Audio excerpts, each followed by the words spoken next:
in a place so different in name and air that the one could not recognize the other as being born both of the same earth.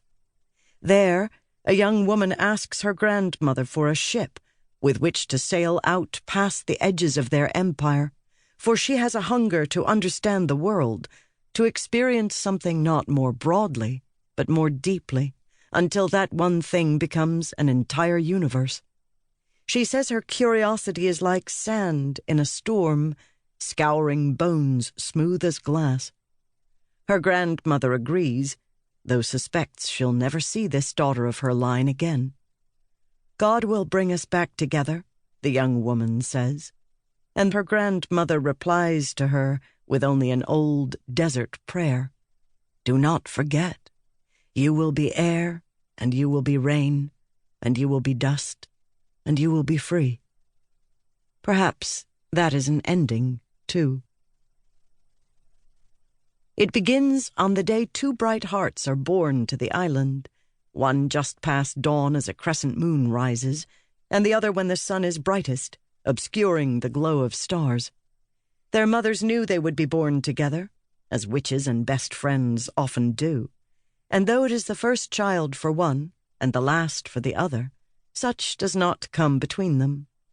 They sit beside each other, arms stretched to touch the other's swollen belly, as they grit their teeth and tell stories of what might become of their children.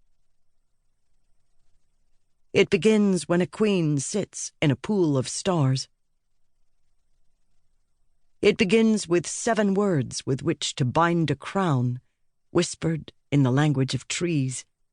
Eat of our flower and drink of your roots. It begins as the sun sets, the last time the final king of Innis Lear enters the cathedral at the heart of the island. This Lear has never been devoted to the roots, or paid much mind to well or wind.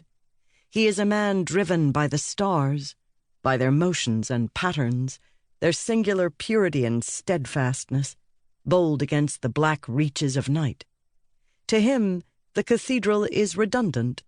A person devoted to star prophecy has no need of root water or navel wells.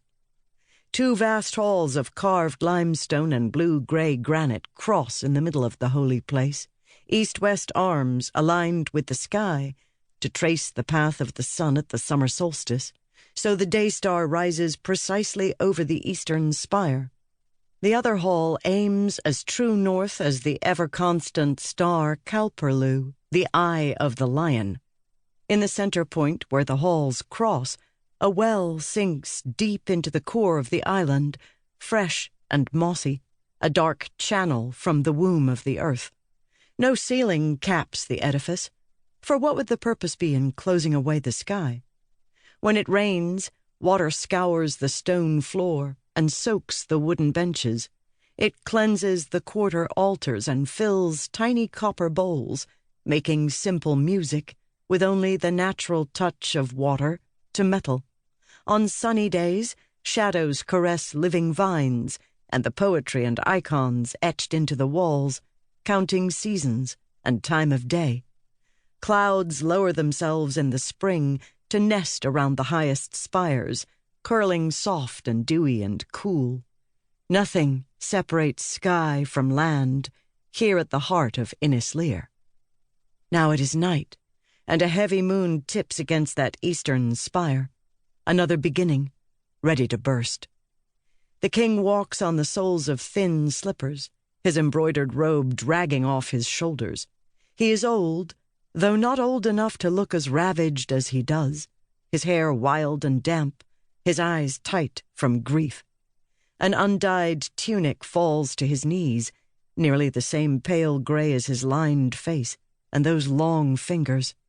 Straight to the well goes this royal wraith, and he presses his hands to its stones, breathing deep of the moss, the metallic smell of the earth's blood water. A shudder wrenches down his spine, and he grimaces. "Now," he commands, turning away. 7 strong men come forward with a flat, round piece of granite. Carved off one of the massive standing stones that once marked this holy well, before the cathedral.